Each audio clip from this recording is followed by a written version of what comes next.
Stop crying, sweetheart. You brought this on yourself. Junwoo's voice was cold, steady, lethal. Ha-yoon trembled before him in the boardroom, mascara streaked, breath uneven.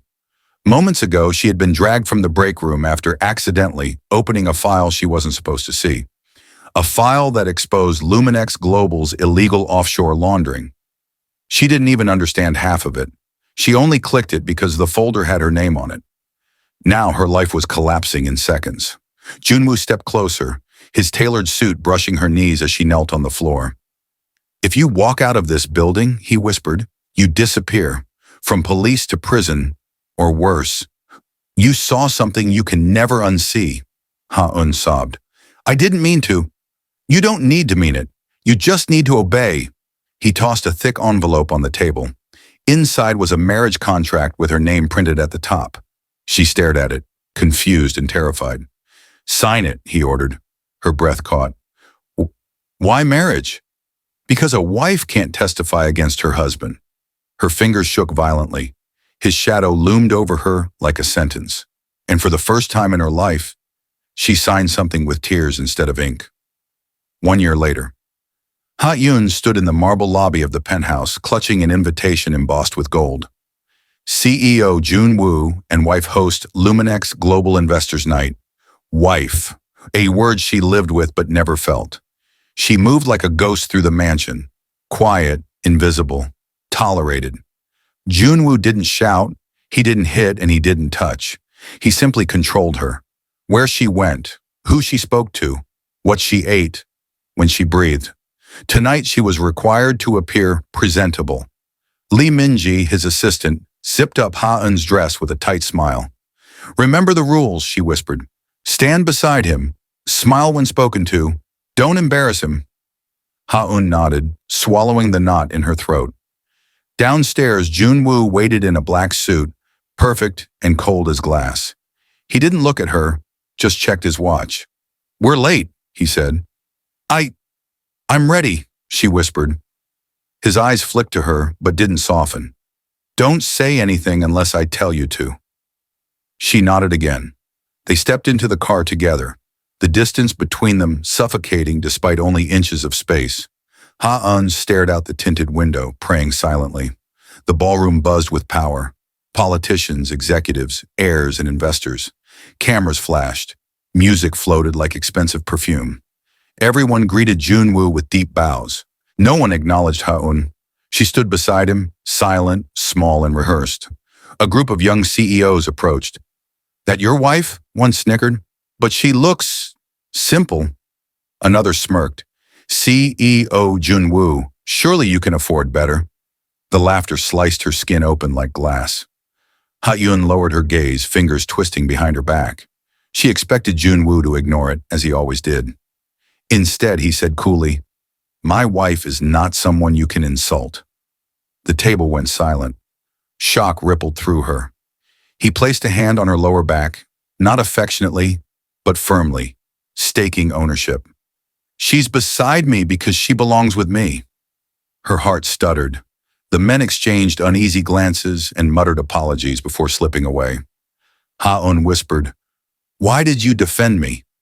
He leaned in without looking at her.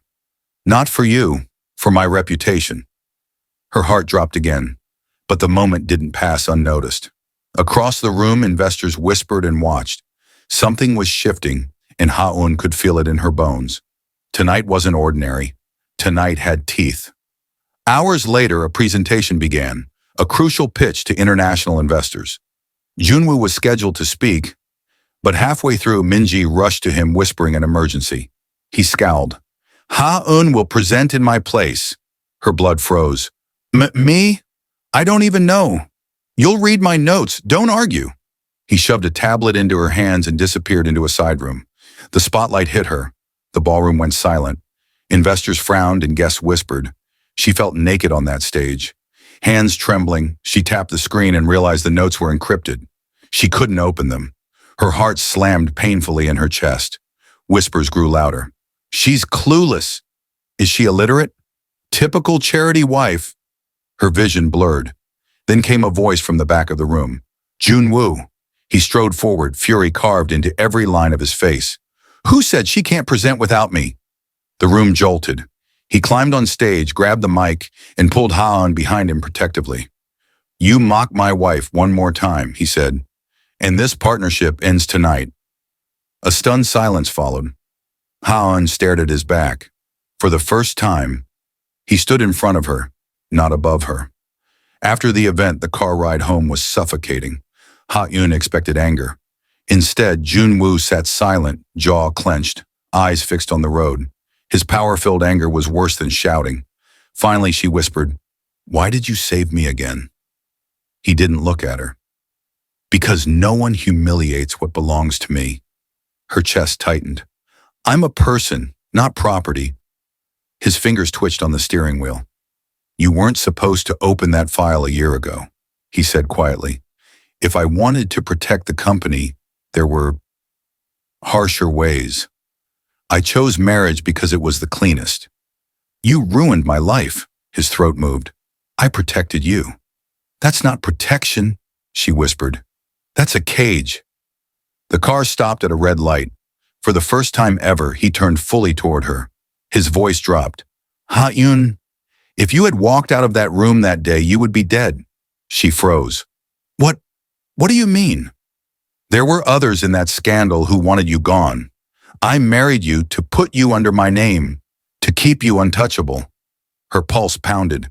Something darker and deeper was buried beneath everything she thought she knew. And now, the truth had teeth. When they got home, silence smothered the living room as Ha-eun stared at Junwoo, her pulse hammering. "You said you married me to protect me?" she whispered. He loosened his tie, eyes dark. "Believe what you want, but you were marked the moment you opened that file." He turned away. "I kept you alive." "By trapping me?" His jaw tightened. "By putting you under my name. The people behind that scandal wouldn't dare touch the CEO's wife." A shiver crept up her spine. "So who exactly are these people?" "You don't need that information." "But I'm the one in danger." His gaze snapped to hers, sharp and warning. "The more you know, the more trouble you bring." She stepped closer, something burning in her chest. "I survived your silence for a year. I won't survive another." He looked shaken for the first time. Before he could answer, Minji barged in. "Sir, the board has called an emergency meeting. Someone leaked documents from last year. They're threatening to remove you." Ha-eun grabbed the table for balance. "Leaked documents?" Junwoo's face hardened. "They're framing me." Minji swallowed. "They also demanded your wife attend." Ha-eun froze. No one ever demanded her presence. This wasn't a meeting, it was a trap. The boardroom buzzed with hostility the moment they arrived. Executives glared like wolves. Whispers hissed across the table. "Convenient that your little wife opened the original file. She was planted, wasn't she? A perfect scapegoat." Ha-eun's stomach twisted. Junwoo slammed a stack of papers on the table. "Whoever leaked those documents forged my signature. This is a setup." One board member scoffed. "Your wife accessed the same files a year ago. Too much coincidence." Ha-eun stepped forward, voice trembling. "I didn't leak anything. I don't even understand." "Exactly," he said coldly. "Useless then, and useless now." Laughter erupted around the table. Junwoo's voice dropped to ice. "Say that again."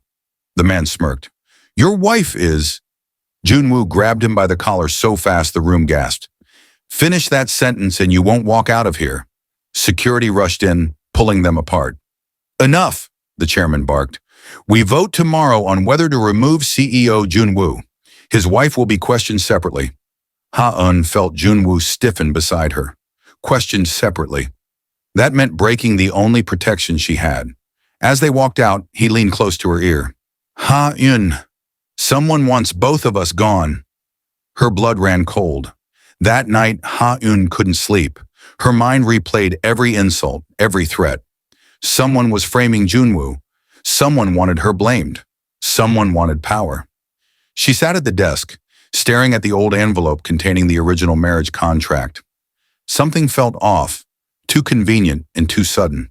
She spread the papers out, and there it was, a signature she'd never seen before, appearing on multiple documents tied to both the scandal and the recent leak. Lee Minji. Her breath stopped. Minji, the perfect assistant, always beside Junwoo, always present during accidents, always quick to control Ha-yun. A message alert buzzed. From unknown. You should have died a year ago. Stay out of tomorrow's vote. She gasped. Footsteps echoed outside the office. Slow and heavy, the door handle twisted. Ha-yun panicked, grabbed the papers, and slipped behind the curtain. Minji walked in, checking Junwoo's desk drawers. She muttered to herself, once he's removed tomorrow, everything goes to me, and that little wife will take the fall. Ha-yun covered her mouth to stop a scream. Minji had set both of them. When the assistant left, Ha-yun stepped out, trembling but determined. For the first time, she had leverage, and she planned to use it. The next morning, the boardroom brimmed with tension. Junwoo stood alone before 12 members ready to destroy him. Ha-eun was escorted to a separate room for questioning. She refused. I'll speak in the main boardroom, she told security. I have evidence. Whispers broke out. When the doors opened, she marched inside, clutching the folder, shaking, but unbroken. The chairman raised a brow. Mrs. Ha-eun, this is highly irregular. So is framing a CEO, she replied, voice steady. Minji stiffened in the corner. Ha-eun placed the documents on the table. These signatures appear on both the original scandal files and the recent leaks. She locked eyes with Minji. And they belong to her. Gasps erupted. Minji lunged forward. She's lying. She doesn't understand. Ha-eun slammed another record down. Phone logs, email traces, and access cards, all pointing to you leaking documents, forging signatures, and planning to blame us. The room fell silent.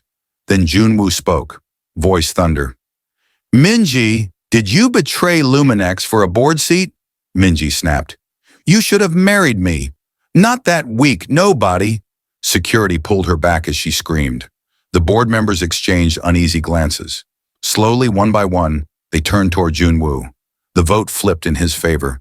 He was reinstated, and Ha-eun had saved him.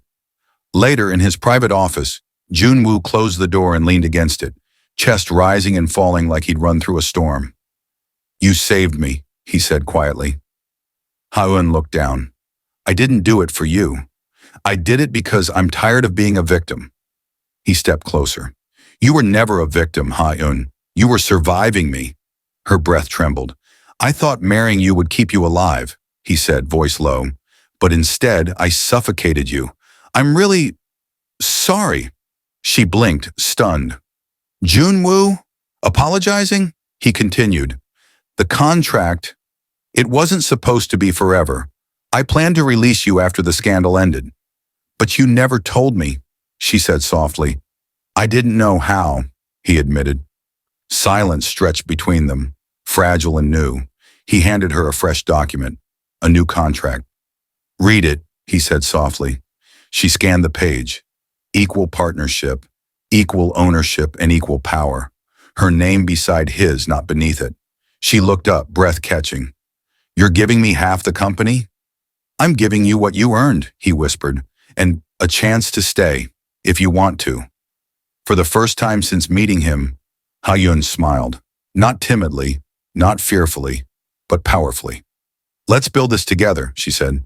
And Junwoo nodded. Side by side, no contracts, no cages, and no fear. They walked into a future she finally chose. The moral lesson of this story is that power can intimidate, but kindness conquers.